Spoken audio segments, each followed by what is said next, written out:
up the Irish Republican Army.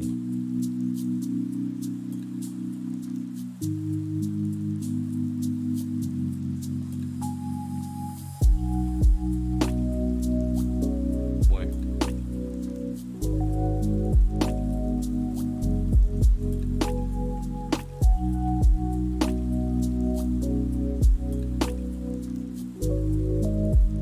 Crab PLS, crab PLS, crab PLS.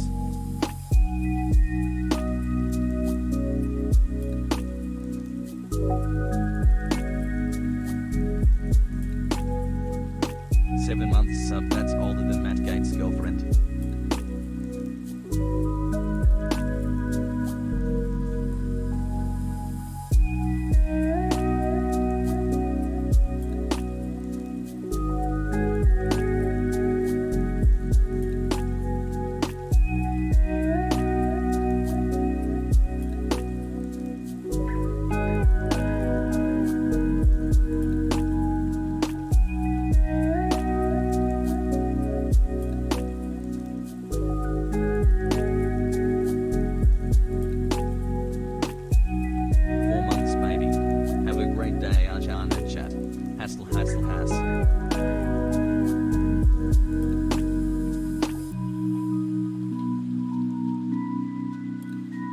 Hey Hasanabi, keep up the good work, love watching you live.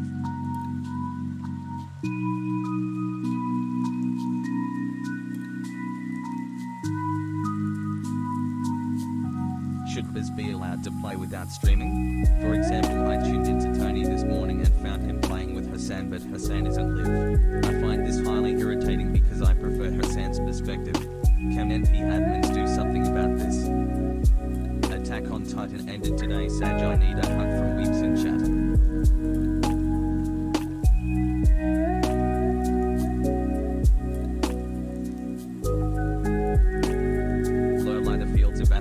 Once we watched the small free bird fly.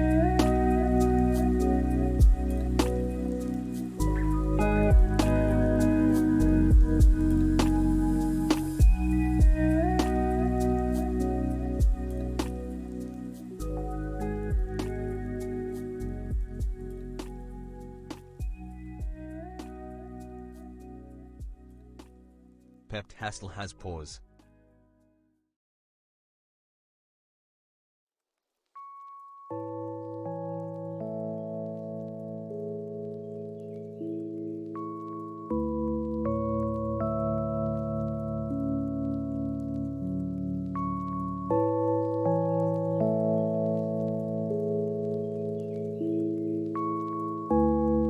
Thank you for keeping me mostly sane in a world that has been anything but.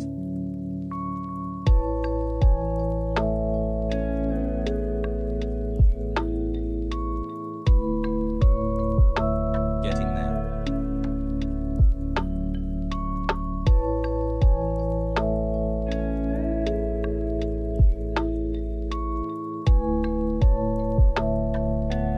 Hoggies.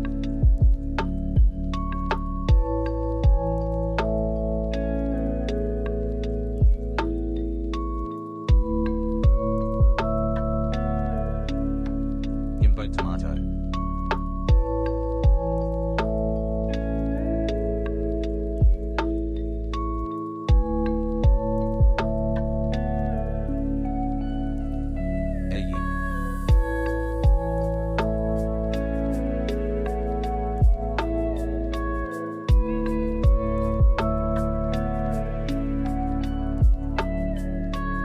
Just got my second vaccine dose and feeling very lucky and grateful. Hope you all can get yours soon, chat.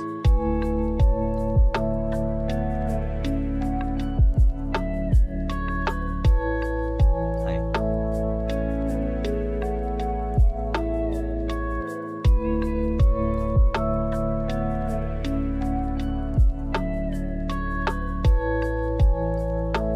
Thank you, Hassan, for saving me from Jordan Peterson, Joe Rogan, and the other preservatives.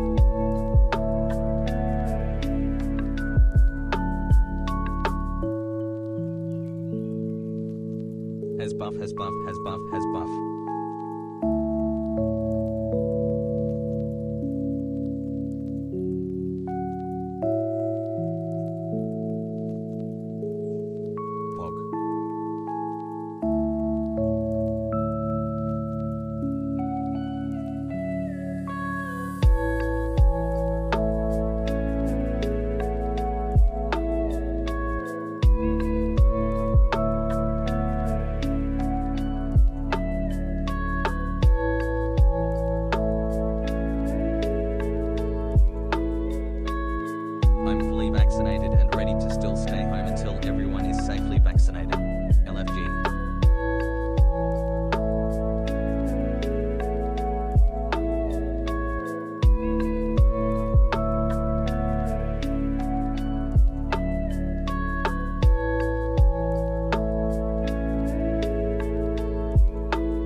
What's going on, everybody? I hope everyone's having a fantastic evening, afternoon, pre-noon, no matter where you are in the world. I hope everyone is having I'm a Hassan fantastic Piker, evening, and this is the afternoon, Hasanabi broadcast no coming matter to where you you are in the live world. I am from Hassan Piker, and this is the Hasanabi broadcast sunny coming to California, you Los from sunny Angeles. California. Boys, girls, and envies it. Onkif Thatcher is dead. Happy 80th. Okay, I'm turning off the fucking donos for now.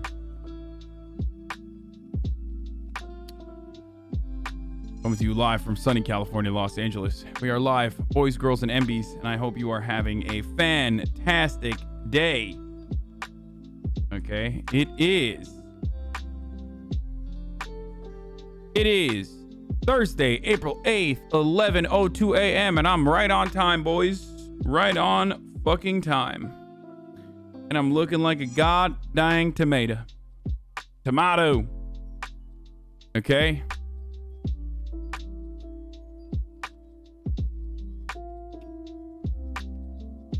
Hope everyone's having a great day, though. This is the part of the broadcast where I give you a little bit of personal news, so I'll just do that really quickly and then jump right into the news. Now, there's a lot that happened. There was a testimony from Dr. Tobin in the George Floyd trial. We're going to talk a lot about the Chauvin George Floyd trial, obviously.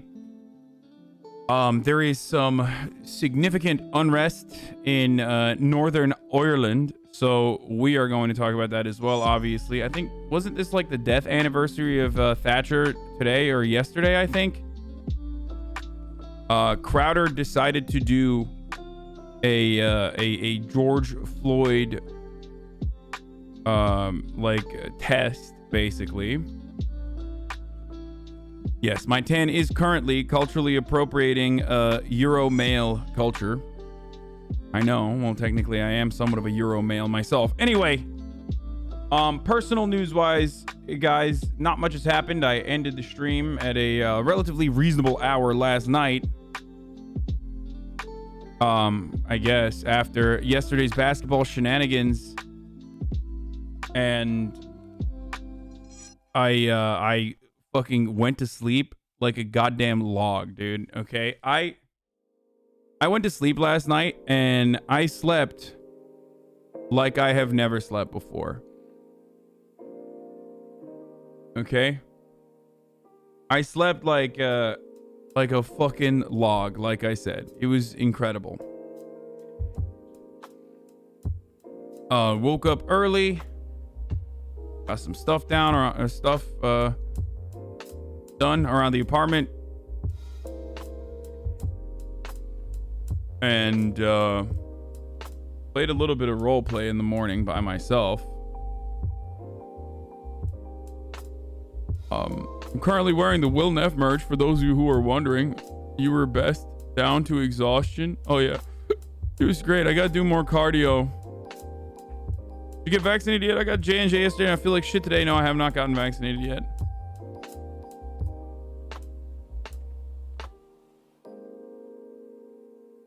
What is your explanation for this, huh? Yeah, this is a great troll, boys. This is a good troll. This is pretty funny. I saw this. Someone linked it already. Should our peers be allowed to play without streaming? For example, I tuned into Tony this morning and I found him playing with Hassan. Oh, it's been removed already. Low effort content, suggestion for streamers or servers, off topic, shitty memes. I mean, it was a meme. Gone already. Fuck. But it was basically you know,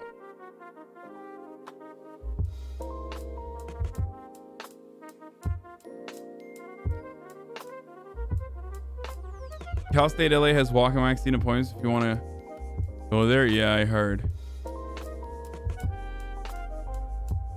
If you feel like shit after taking the vaccine, that means the vaccine is working. It is a troll. It is a troll. It's a funny troll, but they already yeeted it.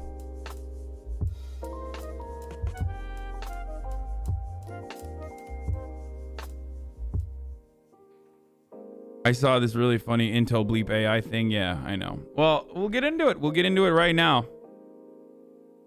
But Yeah, I don't really have much personal news other than we might be doing basketball next Wednesday again with some special friends. And also, oh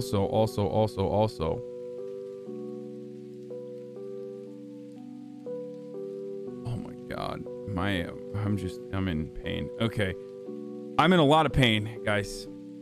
I'm in a lot of pain. Going outside, fucking great. Good stuff. Worth it.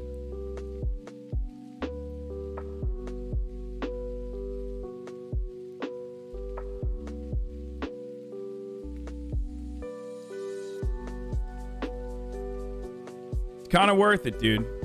It hurts, but it hurts good. Yo, it's been a while since I've been on the stream because of LSAT, but hot damn, you're glowing. Mashallah. Yeah, I'm literally glowing because I was in the sun yesterday.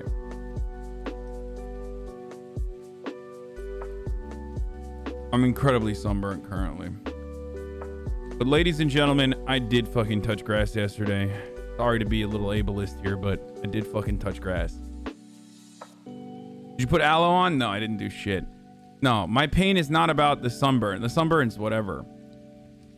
The pain is actually just muscle pain from just the pain I'm feeling is just muscle fatigue.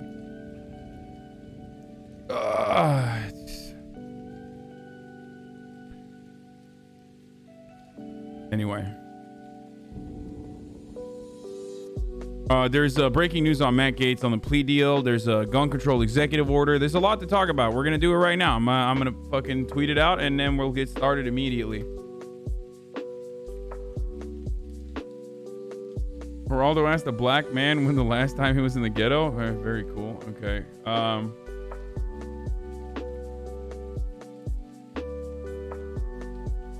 Daycare is open and I'm live. Derek Galvin trial updates.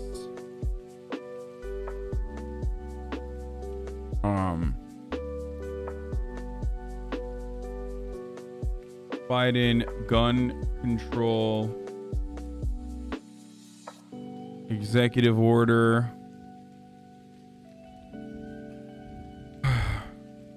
I know sunscreen is important. I'm just curious. You work out nearly every day, but why does basketball make you hurt more? I don't know much about exercise. It's a very different.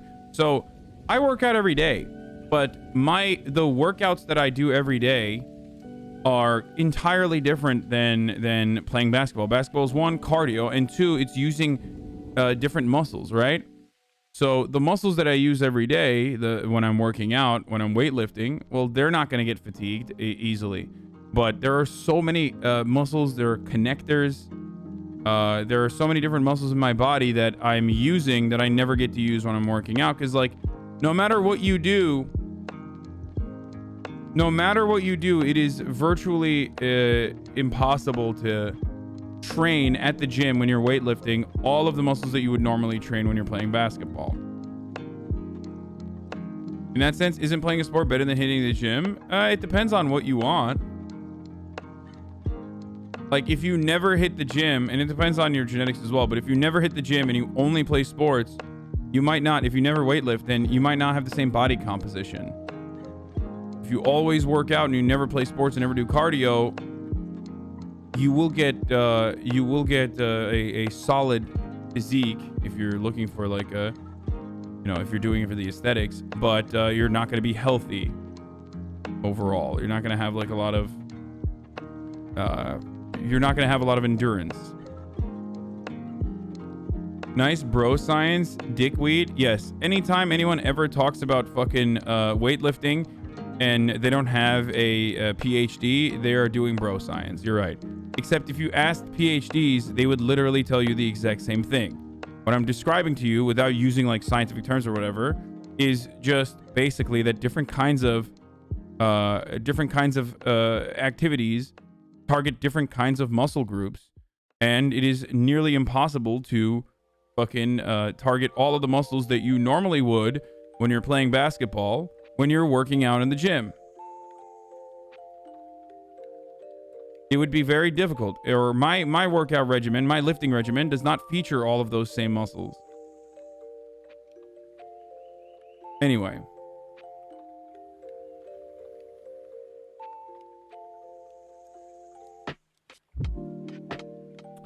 Regardless, though, let's do it. Daycare is open and I'm live. Derek Chauvin trial updates, Biden gun control executive order.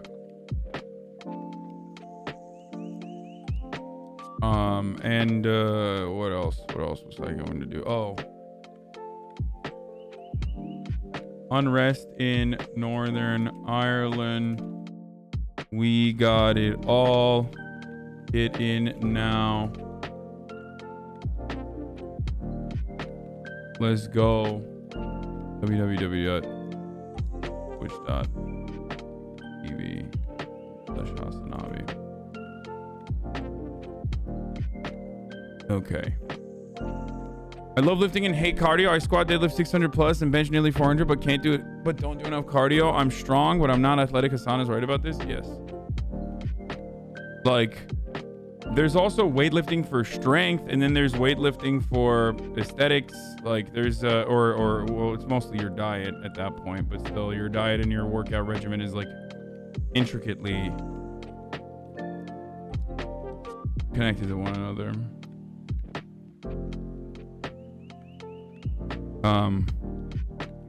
There's some new Boo Boo Bennett too, yes. Would you come up with the name Hasanabi? Your chain is fake? Yes, it is not a real chain.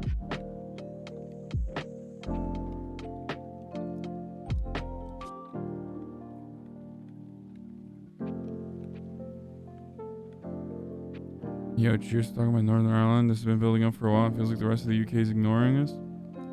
Okay. We'll do the Steven Crowder stuff as well, but let's get started. Okay, first and foremost, I'm gonna get started with the Derek Chauvin trial. Okay. So, Dr. Martin Tobin stimulates how George Floyd couldn't breathe, and the information that came out from Dr. Tobin's testimony is that Derek Chauvin kept, I think, choking him for nearly 3 minutes after he, or was it Dr. Martin Tobin who said that? Hold on, we'll look at it. Hold on, just let's walk through exhibit. Let's get started. I want to make sure that there isn't like actual footage. It's just the simulated footage. I don't know if they have the real footage as well. You know what I mean?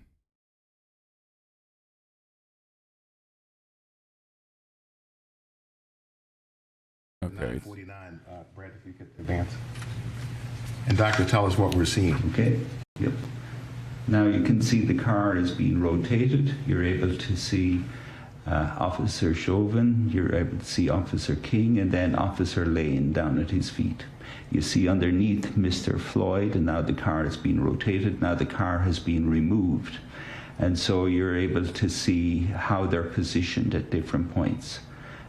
In terms of with Officer Chauvin with his left knee on the neck, his right knee on Mr. Floyd's arm and chest, and then you can see here Officer Lane holding his legs, and then you can see Officer King with his knee on his torso. So this represents a snapshot in time, as you told us. Did the officer's position... Do we really need a 360 animation for this?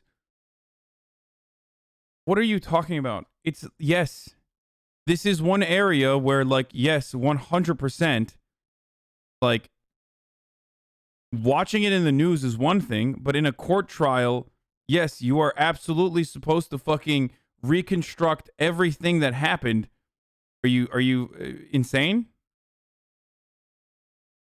Of course you need an accurate reconstruction of the events, as this is an important part of the professional witness testimony that proves that Derek Chauvin willingly murdered someone.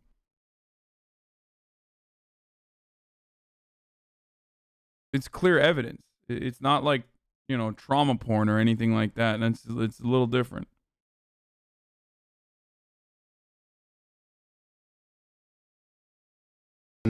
change over time as they were there on the ground? Yes, You're saying murder is obvious? You don't need 3D construction?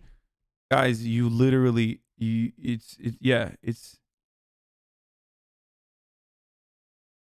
still need it. Even if it's like caught in 4K, you still fucking, it's every little bit helps. The officers' positions changed over time, and also the position of Mr. Floyd himself changed over time, and these become relevant in how we evaluate everything. And was it something you factored into your analysis then? Yes. Did you consider where Mr. Chauvin's left knee was during the encounter? Yes. For Officer Chauvin's left knee is virtually on the neck for the vast majority of the time. And when you say vast majority, are you able to be more It's specific? more than 90% of the time in my calculations. There's certain times where it becomes difficult because you don't get a good view of where it is. So, for example, I know that an Officer Chauvin's right knee is on his back 57% of the time. The reason I'm not able to say for the 43% is that I don't get a good view. I can, other times, don't have a good view of exactly where it is. So did you focus on the first 5 minutes and few seconds? Yes, I focused on the first 5 minutes, 3 seconds, because that is up to the time that we see evidence. For those of you who don't know, Dr. Martin J. Tobin is a pulmonologist and a critical care physician from the Chicago area. And he was the first witness the prosecutors called to stand in the Derek Chauvin trial on Thursday. This morning. That's like, they asked him they're asking him as a professional witness to offer medical opinions, right? Because you can't have like the random person who's literally there be like, well, in my medical opinion, this is the expert testimony part of the trial, basically. Prosecutors asked if he had formed a medical opinion on what had caused George Floyd's death. Dr. Tobin said, Mr. Floyd died from a low level of oxygen, and this caused damage to his brain that we see, and it also caused a arrhythmia because his heart stopped, referring to the pulseless electrical activity or cardiac arrest. And to follow that up in this video, you're going to see this. He mentions that the low level of oxygen was caused by shallow breathing because of the fact that he was in a prone position, he was handcuffed, and Chauvin's knee was on his neck and back, and that contributed to the shallow breathing. The reason why they have to go through this piece by piece and describe it as best as you possibly can in ways that it seems like you're explaining to a fucking child is because, you know, you just have to do it that way. That's how you do it in court. It's also incredibly important testimony against expert testimony as a counter to the it must have been the Percocets in his system that actually ended up killing him. He's saying, no, we are removing doubts, as, yes, correctly, you pointed out. We're removing doubts that it was the opiates. It was the fucking knee on the person's neck while they were in a prone position with their hands being pulled backwards in an effort to restrict breathing as best as possible. Of brain injury.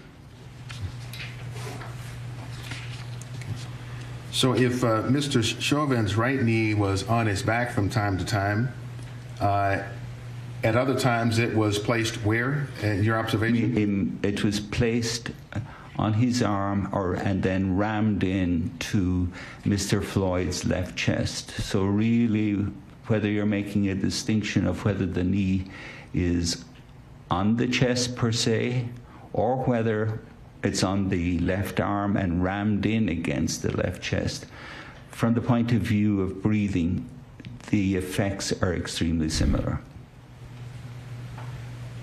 So let's turn to the number one on the. Oh yes, they're on the dot cam. So I wanted to turn back to the notes that the number one here that written down for the reasons you told us for Floyd's low oxygen, Mr. Floyd's low oxygen, handcuffs and the street, to talk about the first Yep. one.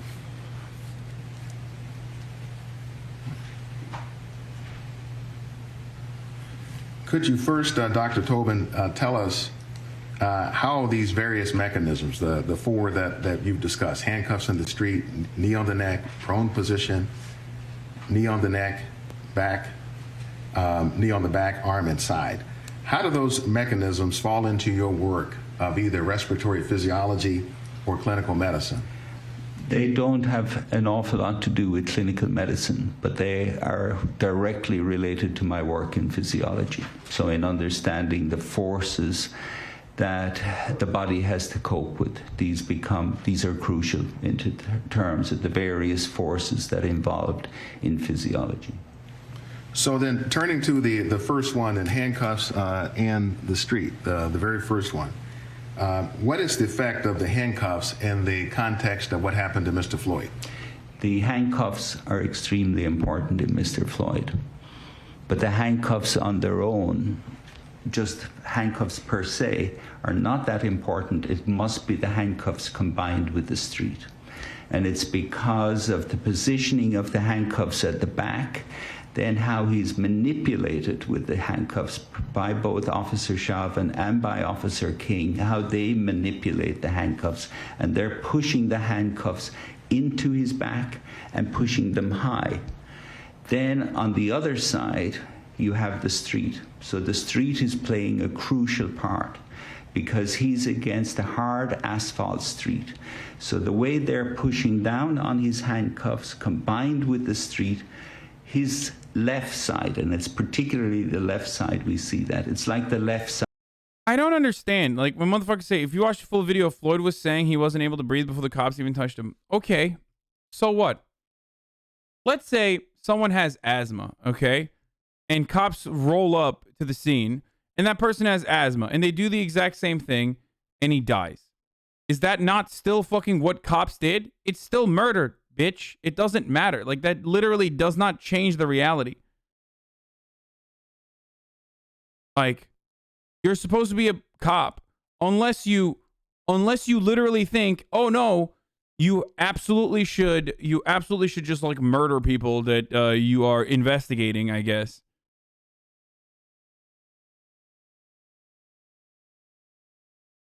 Side is in a vice. It's totally being pushed in, squeezed in from each side, from the street at the bottom, and then from the way that the handcuffs are manipulated. It's not just the handcuffs. It's how the handcuffs are being held, how they're being pushed, where they're being pushed, that totally interfere with central features of how we breathe. So Mr. Floyd then is pancaked between the pavement underneath him and then force on top of him. Precisely. Now, could you help us to explain how this mechanism, the handcuffs and the street, how does it explain the shallow breathing that you've described? Yeah. So this gets back to how we breathe. And this is fairly simple.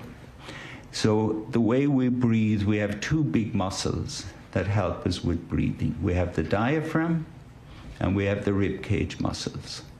The diaphragm does about 70% of what we need for breathing, and about 30% of it comes from the rib cage. And when the diaphragm contracts, or the rib cage contract, they expand the chest. And when you expand the chest, then air flows in from outside, and it's coming in. And that's all that happens on inspiration. But to expand the chest, there's two crucial actions that have to happen. And we refer to these by the terms pump handle and bucket handle. So if bucket handle is simple. So if you have a regular bucket that you carry water with, and you lift up the handle of the bucket, the handle comes up like this. And so when you contract your diaphragm, you are performing a bucket handle movement on the rib cage. So you contract your diaphragm like that, and each time as you inspire, you can see it yourself. As you inspire, each of you there in the jury, you inspire, you see that your rib cage is going outwards like that. That's a bucket handle movement. The second movement that you have is called the pump handle. And this reflects to an old water pump that would be in the yard for pumping out water. And so you have the handle at the top of the pump. And you lift up the handle of the pump each time, and the water comes out the spout at the bottom. So you're filling up, getting your container of water. So with that action, you're lifting up here. This refers to the front to back movement of the chest wall. So with the pump handle, your chest goes out with each breath.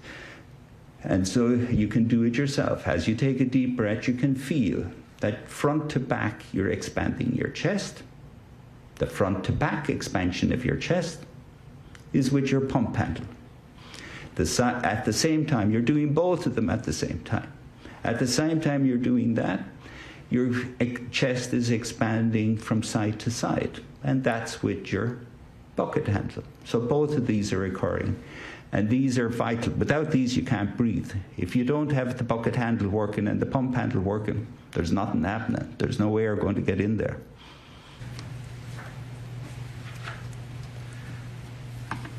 Doctor, in this case, were you able to observe whether Mr. Floyd's breathing was impacted by the handcuffs and the placement? So, like I said, he's covering all the bases here On the street.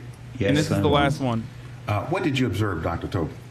What I observed is particularly is in terms of the hands of the police and the handcuffs, particularly on the left side. So they were forcing his left wrist up into his chest, forcing it in tight against his chest, forcing it high up. And you have to keep in mind that the opposite side of this is the street. So he was being squashed between the two sides. And so this meant that he couldn't exert his pump handle, because, I mean, the street totally blocked his pump handle. There was no way he could do any front to back movement. And again, the way they were pressing. How is the defense going to come back at the expert? You're seeing some people in the chat already like throw out the pro bono defense attorney lines that they're throwing out in the chat. Well, it's not pro bono. I guess they're doing it because they're fucking racist shitheads who think you know, this person deserved to be murdered. But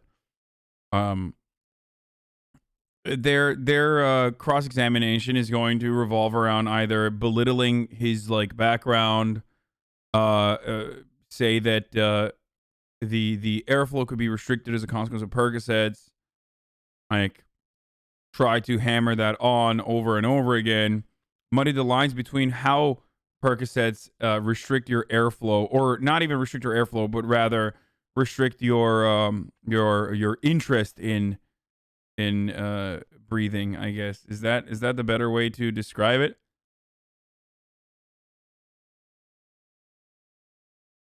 In on the back, there was absolutely no way being that he racist could is do his own any reward, brother. movement. Then, in addition, because of the knee that was your respiratory rammed in drive, against yes, the left side of his chest. Sometimes the knee was down on the arm or in against the chest. So this would have the same effect. So basically, on the left side of his lung, it was almost like a surgical pneumonectomy. It was almost to the effect as if a surgeon had gone in and removed the lung. Not quite, but along those lines. So there was virtually very little opportunity for him to be able to get any air to move into the left side of his chest. So he was going to be totally dependent on what he'd be able to do with the right side. Have you selected any footage from the body-worn cameras that you feel depicts Mr. Floyd's struggles to breathe? Yes. I'm going to show you what's been marked as State's Exhibit 944. And first, would you describe what it is? What you're seeing here is on the... Dr. Tobin, the jurors aren't seeing it yet. It's just describing it for the record. This is just for foundation on what it is. They will not see this. I'm describing what I'm seeing. For now, yes. Yeah, okay, that's fine. What I'm seeing is that his left hand is being grabbed by the police officers. So that's a handcuffed left hand, and it's been pushed into his chest. So he's just not able to expand that. In addition, what I'm seeing. All we did was the foundation for. Oh, I What it apologize. is. I apologize. I didn't. So let's hold off and turn it Okay, back. I'm sorry. My misunderstanding. Yeah, body Your cam Honor, footage we'll came out offer already. State It was in the Exhibit court. 944. Any objection? 944 is received. All right. Now, Dr. Tobin, the jurors can see it. Okay, So I, would you- I apologize. No, it was quite all right. Would you tell us what's the significance? So, I mean, now you're able to see here with the yellow arrow, you're able to see that the officer is holding Mr. Floyd's left hand. He's holding it very firmly. There's a very firm grasp on it. And then Mr. Floyd's left hand is being pushed in against his chest.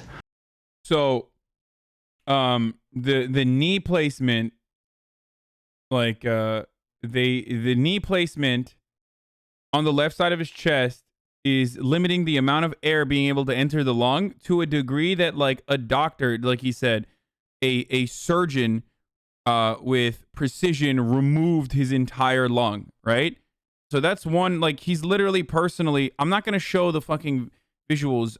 Guys, just, it's not going to happen. I'm not getting fucking banned, okay? So I'm not going to show you the video, you fucking freaks. What the fuck? We've all seen the video a million times over. Okay? I will go to the defense questioning in a second. Just let me finish this, dude. Let me finish this! Fuck!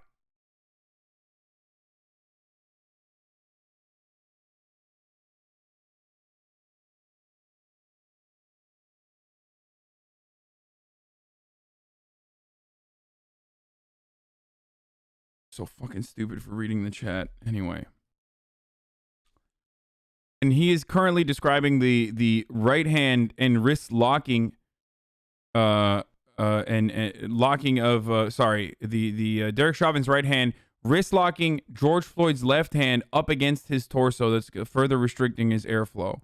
Also, we're able to see just on the side that Officer Chauvin's knee is coming in, and that's compressing in against his side as well.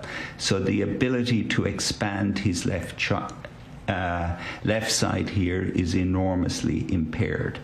And also you're seeing that the size of the chain between the two, the right side and the left side, is very short. So his whole left arm is also being pulled over, and so it's preventing him also from expanding the right side. I've been focusing on the bucket handle and the pump handle on the left, but you can also see here that these are impaired, his ability to expand his chest. And of course, the key factor you must keep that isn't kind of, in a sense, seen here in one sense, is the street. The street is what is having a huge effect because he's jammed down against the street. And so the street is playing a major role in preventing him from expanding his chest. Hi. Okay, so the cross-examination has started. I'm not gonna watch it because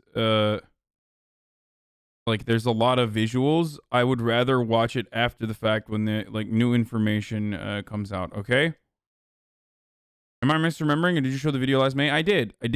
Originally, I did a couple times, but then I decided, not even because of TOS, but because I did not want to show this over and over again.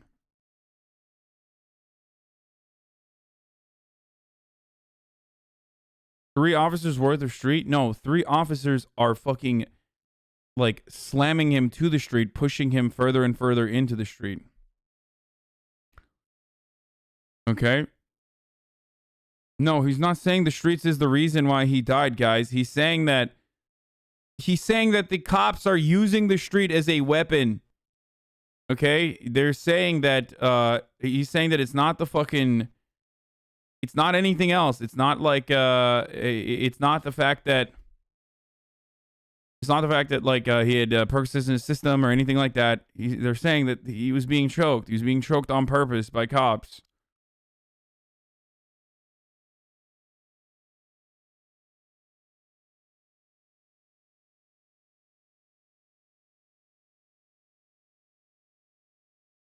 Okay. The street defense is gonna say the street killed him. We're fucked. No, the defense is not gonna say the street killed him. They're not gonna say gravity is responsible for this thing here. They're gonna say, dude, I can't believe this motherfucker did this, dude. Steven Crowder. There's a video. I can't watch this, dude. I don't want to watch this. It's so fucking nasty.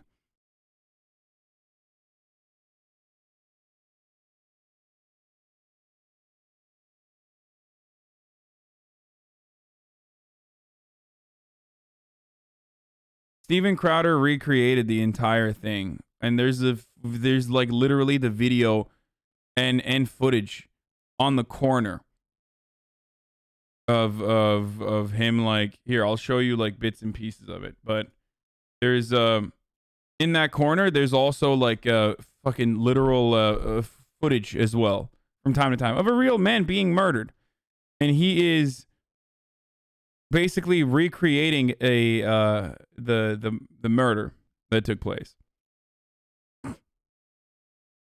Now, of course, the irony is, you know, this pussy did not want to fucking do the exact same thing and didn't get the positions right because he is a pussy. Okay? Ultimately, he's like, you know, ultimately he didn't want to get a knee on his neck.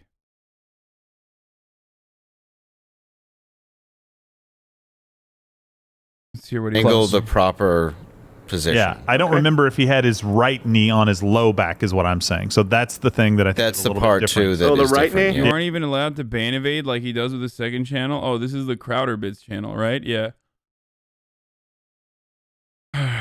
You can't tell me Crowder didn't do this just to have another man on top of him. I mean, yes, maybe, but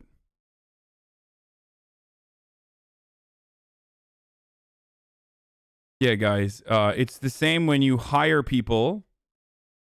It's like saying BDSM is the same as being murdered, dude.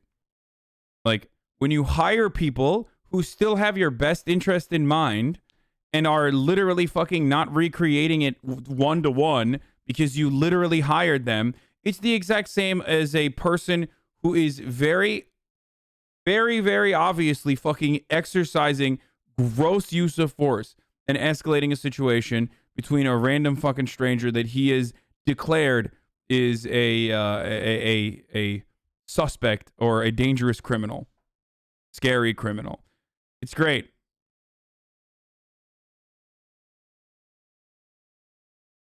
And even if they were actually fucking, here's the difference.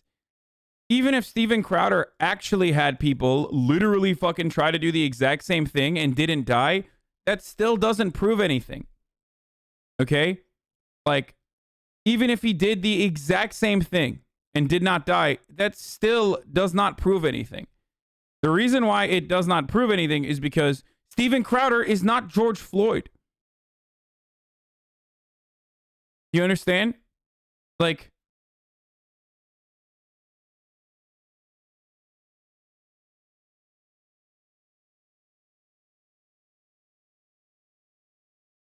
the majority of the body weight of the police officer was on his was on George Floyd's neck. The majority of the body weight of the other cop here, this is the shoe on head. I'm not going to show you the full tweet because it shows the actual footage. The majority of the body weight of this cop or this fake porn cop is literally over his own heel. He's not even fucking kneeling with the entire force on his neck. Obviously, he's not doing that because he's not going to do that because he would fucking murder him. That is straight up great evidence to show that this was really fucked up and that you know, he didn't actually do the real thing. The police have abandoned Chauvin. The medical experts are saying it was because of the knee he died. The only people who are defending him are Republican hogs. What a time to be alive. Yeah. The thing is, like, the cop's fucking foot is off the ground, guys. Okay? He has no body weight on his heel. Like, his fucking toe is off the ground. I'm not going to show you the exact fucking footage, but That's why they had to do the recreation to showcase that as well. Like, he could not do it. This is just like when motherfuckers were like, hey, this is just like when conservatives were like, the waterboarding is not torture, dude. It's like little splish splash. And then they couldn't do it. They couldn't fucking handle it. Was Crowder always full Nazi mode? Yes.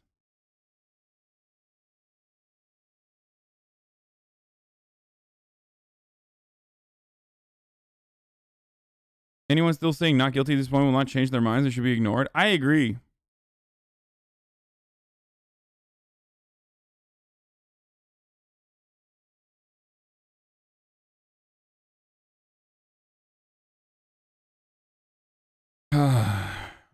Anyway, my old martial arts instructor put out a video demonstrating how deadly a blood choke is right after Floyd got killed. Shit is scary. Yeah.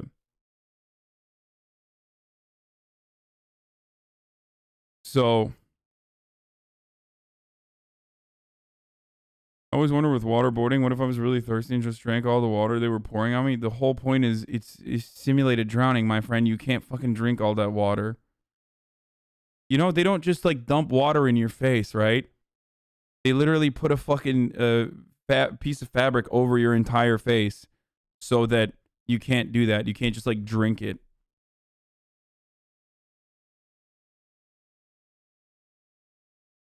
And they don't just do it for like 3 seconds so you can start breathing in between. The whole point is you're drowning.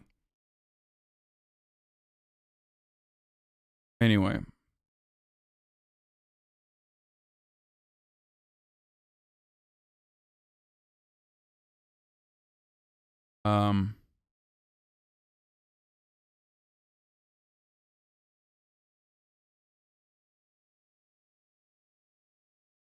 Okay, so hold on. Let me turn these off before I like accidentally click on them. Yeah, so that's where we're at with the Chauvin trial. The trial is currently ongoing still. Ben Shapiro says a very bad day. The backlash is coming, by the way, with regard to the Black Lives Matter movement's propaganda about police. The backlash is coming because it turns out that crime rates have been rising dramatically around the United States. Yeah, guys, crime rates is rising dramatically around the United States because cops just simply don't have as much money as they did. It's the $1 million that they were able to take away from their fucking $700 million budget, right? That's really putting a dent on the crime rates increasing, and not the fact that we are in not a fucking V-shaped recovery, but a K-shaped recovery as a consequence of this pandemic, where white-collar jobs have feature people being able to work from home have been able to not only fucking recover but literally add more wealth onto their pre-existing wealth. The middle class is doing all right, whereas everyone below the middle class is getting absolutely fucking dominated, and therefore most likely more interested in trying to survive. That is definitely not the reason, obviously. That can't be the reason. It's because cops can't fucking buy a rocket launcher. You know? U.S., according to CNN, saw a significant crime rise across major cities in 2020. According to CNN, major American cities... I just don't understand what that take is because, like, cops don't even fucking stop crime. It's such an idiotic point. Like, cops literally do not stop crime. They investigate it after it has happened. The only thing you can say is, like, I guess they create a deterrence or they instill a fear upon people and stop them from doing crime because they're around, but they're still fucking around. Cops don't prevent crime, though. What do you mean? You mean they don't? Yeah, they don't fucking like prevent crime from happening. They don't stop crime from happening for the most part.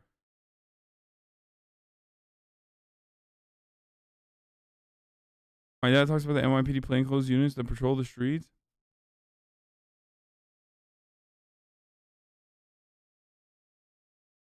Not getting notified you're live? Okay, well then look for all my Instagram. I posted on my Instagram that I'm going live. I posted on Twitter that I'm going live.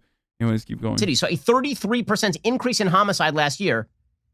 Okay, that is because of the attempt to absolutely hamstring the cops and make it impossible for them to do their jobs. You think people are going to go along to get along on these particular issues? Tom Cotton is getting dragged through the mud, the senator from Arkansas, because he tweeted out we have a major under-incarceration problem in America and it's getting worse. And people are like, well, yeah, we already incarcerate a lot of people. The question isn't how many people we incarcerate. The question is how many of those people are innocent. Answer, not a lot. And how many people who are guilty are out walking the streets? Answer, some. Oh, okay. Oh, I didn't realize that, Ben Shabibo was trying to jail all of Wall Street, financial criminals, things like that. Woke, very woke of Ben. There's a very simple question to ask when it comes to under-incarceration versus over-incarceration. It is not percentage of people incarcerated. It's percentage of people who committed crimes in jail. That's the only question I care about. If you committed a murder, I don't care if we have more people in jail than other countries. To be honest, I think we're just, I think Ben is right. We are just a dog shit country. Like, we house 25% of the entire world's prisoner population, despite making only 4% of the entire world's population in general. We have the most disproportionately incarcerated population out of every country, not just like Western nations, not just comparable OECD nations. I mean, like literally every country, including China. So if you look at all of that and you say we still need to fucking imprison more, then you're basically saying like America is dog shit. Like everyone sucks. I guess everyone fucking sucks and everyone should be going to jail. We should literally just jail everyone. Jail Ben Shabibo. Cancel culture, by the way. Cancel culture is when I talk about Mr. Potato Head's fat cock, but not when I literally end someone's life, decide that someone no longer will have freedom, and dehumanize them and throw them in a fucking cage and throw away the goddamn key. That's not damaging. What's really damaging is the fucking Mr. Potato Head's pee-pee and Dr. Seuss. You should be in jail. You committed a murder. So Tom Cotton on the numbers is... By the way, motherfucker, you're so stupid. Like, literally no one is saying we should not jail murderers. Like, there is no leftist position that says, like, oh, if you do a murder, you should get away. Like, it's so fucking stupid. Like... And the real reason why Ben is not talking about the actual problems in over-incarcerating people is because you would look like a silly bitch if he was like, well, actually, we should be throwing everyone in jail for light marijuana offenses because I feel scared about the devil's lettuce. Like, he can't say that because that's the real problem. That's the real problem with over-incarceration is that, like, sure, there are rapists, murderers, like actual fucking violent felons in jail. Of course there are, because we're a big country. There's a lot of socioeconomic conditions that factor into violent crime that we will never address. There's systemic racism, but that's not the reason why people are like, we have so many fucking people in jail and this is not good. The reason why people say that is because there are so many non-violent criminals that have no chance of rehabilitation, that are looked at, addicts that are looked at as petty criminals or even violent criminals rather than people with a disease that needs to be treated. So that's the real issue. Absolutely zero fucking people are like, why are there so many murderers in prison? They should be out in public. No one says this. So Ben functionally is debating a straw man that he has cultivated because the actual issue makes too much sense, and he would look like a fucking gigantic shitlord if he were to literally say, there are too many non-violent drug offenders in prison right now. There needs to be more, actually. That'd be really fucking stupid if he said that. Is correct. If there's a 33% increase in homicide, that means too few